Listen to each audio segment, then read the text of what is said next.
Hey, welcome to the second part of the first video that I just uploaded. I This intro right here I recorded like just a couple seconds before the intro of the first video. Yeah, this video is the second part of the other video, which was just cut. Like I just had to cut it in half so that you don't have to watch like 30 minutes of just me boringly talking, and yeah. Enjoy the video. Alright, so now we're done with all the pronouns and I'm already recording with like 20 minutes. So now let's move on to the adjectives. So we've done all the sentence pattern and all the subject grammar. We're gonna move on to adjective grammar. I think I'm gonna have to do verb grammar on a different video because this video is gonna be too long. I wanted to include it, but I think I'm not gonna include it anymore because this video is already like 20 minutes. First things first, before we get to the actual adjectives, I want to first discuss nouns that can turn into adjectives. For example, like a shirt made of leaves, a leaf shirt, something like that. You get the idea, right? The word leaf is a noun, but it can also become an adjective, right? That describes or modifies a noun, right? You remember that from elementary grammar, right? I hope you do. But don't worry, it's not going to be that confusing. So if you're going to take a noun and turn it into an adjective, there is this thing that we call the nang rule, or just the prefix that has ng at the end. This is how that works. So, if the noun ends in a vowel, you have to put ng at the end of it. So, for example, let's say the word lata, which means a can, like a can of sardines or something. Lata. If you're gonna turn that to an adjective, I don't know how, but like let's just say it would be latang something. Like let's say latang bagay, an object that is can or something like that. That wasn't the best example. I did not prepare any example at all, but you get the idea. If a noun, and not just noun to adjectives, even regular adjectives, that end in a vowel, you have to put ng at the end of it, so that it becomes, or it will modify something. But we'll get to that in a second. We'll get to the real adjectives later. So it is like latang or talang, something like that, and then the noun. And if it ends in the letter N, the N specifically letter N, you just attach G. You just attach G, but it's still pronounced like a sound at the end. So for example, if the word ends in N, like just any word, I'm just gonna put one in the screen because I have no idea. I can't think right now. Just any word that ends in N, you just attach a G and it's pronounced like an sound. And if it ends in a consonant, any other consonant besides N, then you don't put ng. Instead, you put a separate word na. So for example, suklay. There, I thought of a word.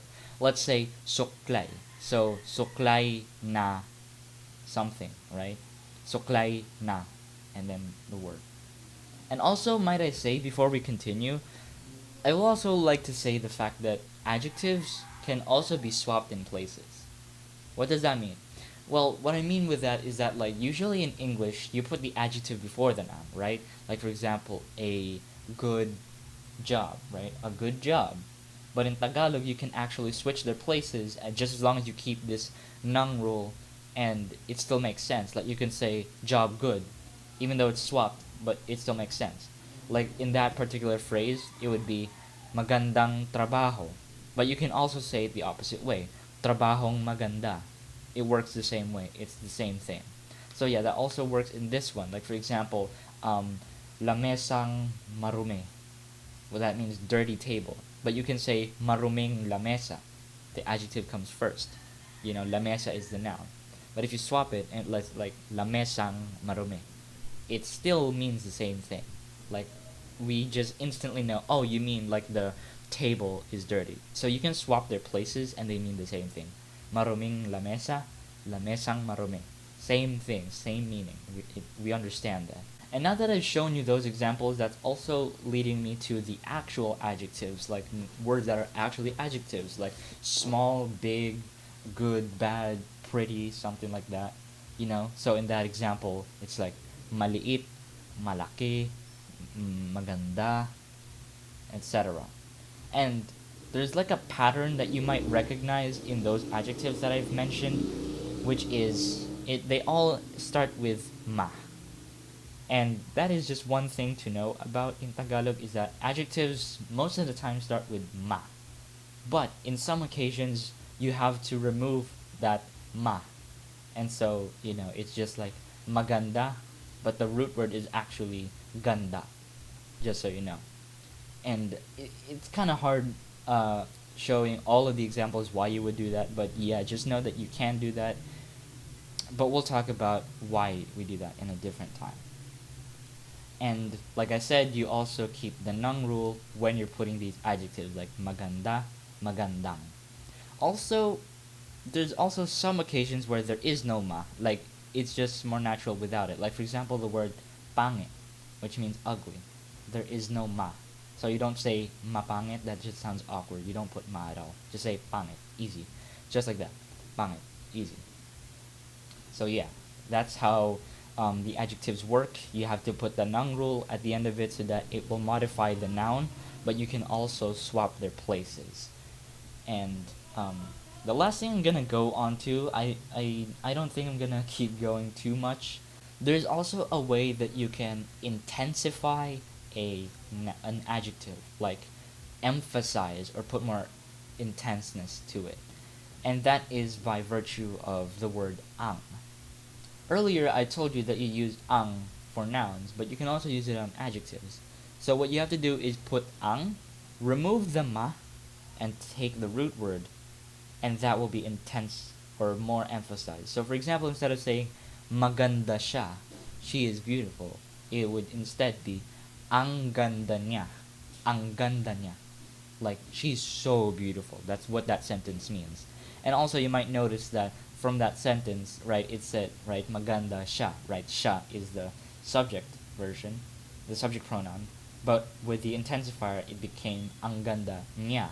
Niya is the possessive pronoun, if in case you recognize that. And my answer to that question, in case you're wondering why does that change like that, I have no idea. It's hard to explain why sometimes the subject turns into a possessive pronoun.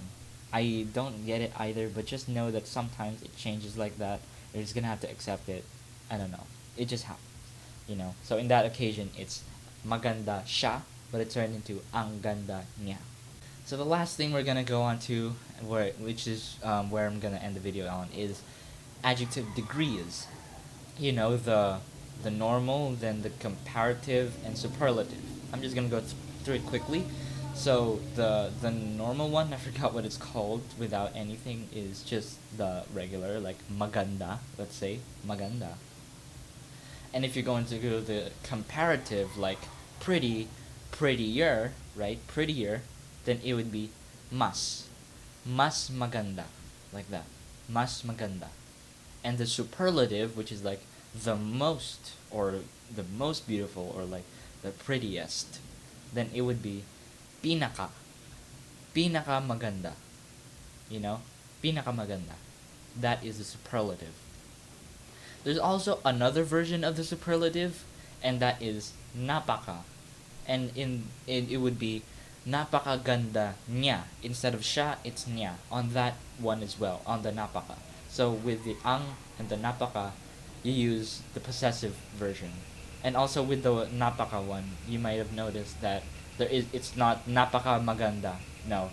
You also remove the ma. So in a sense, the napaka is like the same as ma. Oh no, sorry, it's the same as ang. It's also an intensifier. And you use the possessive version of the pronoun instead of the subject pronoun instead. So yeah, oh my god, I did so much explaining, and I'm sorry if some of them were kind of blunt or that was not explained properly. In the description, I'm going to link some documents to. I'm gonna link some old documents that I've written about Tagalog grammar. I wrote them in Google Docs. So yeah, I'm gonna link those documents in the description in case some of those things were still hard for you to understand, because I tried my best to just clamp down and make sure that these parts only get explained for just a couple minutes, because I don't want to waste too much time. I'm already 30 minutes into recording. So yeah. And in case you have questions, maybe just put them in the description. I can't guarantee that I'll read them quickly because this account I don't really use for viewing videos. I have an alt account. But yeah, you can do that, or you can message me on Discord, but I don't know if it's a good time to reveal this to the public, my Discord. But if you do know my Discord, or if you've found this on some of my servers or something, then you can ask questions, or just ask some other Filipinos if you have any more. And in the future videos, we're gonna talk about the more confusing stuff. We're gonna start getting into the confusing grammar. This video was just an introductory, or just like a crash course into the grammar, like just get you into it immediately. So that's it for this video. I hope you enjoyed. Man, it took me so long to record this, and I hope you enjoyed, and I'll see you in the next video. I hope I get to record next week.